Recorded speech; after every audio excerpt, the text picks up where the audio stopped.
મિત્રો એક નહીં પણ ચાર સિનિયર સિટીઝન મહિલાઓ ઉપર હાઈકોર્ટની તવાઈ આવી હતી, માંડ બચ્યા અને 73 વર્ષથી લઈને 81 વર્ષના જે વૃદ્ધાઓ છે એને હાઈકોર્ટે પર્સનલી 2,000 રૂપિયા અને કુલ મળીને 1 લાખ રૂપિયાનો દંડ કર્યો છે.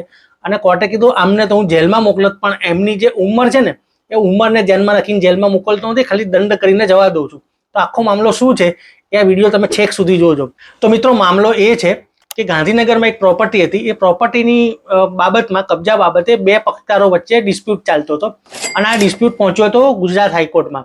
ગુજરાત હાઈકોર્ટમાં ડિસ્પ્યુટ પહોંચ્યો એટલે એવું ઓર્ડર થયો કે ભાઈ આ જે મિલકત છે એની યથાવત સ્થિતિ જાળવી રાખવી. એટલે અમારી કાનૂની ભાષામાં એવું કહેવાય કે સ્ટેટસ કો મેન્ટેન રાખો, સ્ટેટસ કો જાળવી રાખો. સ્ટેટસ કો એટલે કે જે મિલકત જેમ છે એમ રાખવી, એમાં કોઈ જાતનો થર્ડ પાર્ટી રાઇટ ક્રિએટ કરવો નહીં.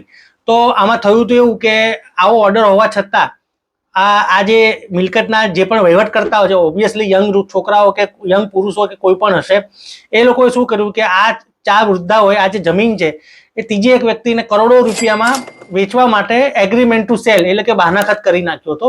અને એ બાબત જે સામેવાળી પાર્ટીને ખબર પડી તો એ લોકોએ આ 4 વૃદ્ધાઓ છે, સિનિયર સિટીઝન મહિલાઓ છે, એ લોકોની સામે ગુજરાત હાઈકોર્ટમાં અદાલતના તિરસ્કારની અરજી કરી. અદાલતના તિરસ્કારની અરજી એટલે એવું કન્ટેમ્પ્ટ ઓફ કોર્ટ, અમારી ભાષામાં એને કન્ટેમ્પ્ટ ઓફ કોર્ટ કહેવાય.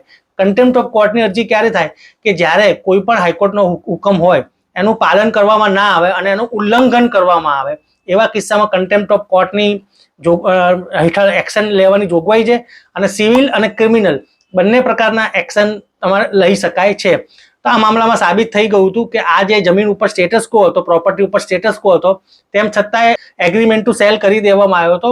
અને આ બાબત હાઈકોર્ટના રેકોર્ડ ઉપર આવી ગયેલા. હાઈકોર્ટે બહુ જ આકરા શબ્દોમાં ઝાટકણી કાઢી અને 6 મહિનાની સિવિલ જેલ થાય એવી જોગવાઈ છે એવું કોર્ટે કીધું. પણ પછી જે વૃદ્ધાઓના જે વકીલ છે એને આજીજી કરી કે ભાઈ અમને આટલી બધી સજા કે એવું ના કરશો, આ લોકોની ઉંમર તમે જુઓ.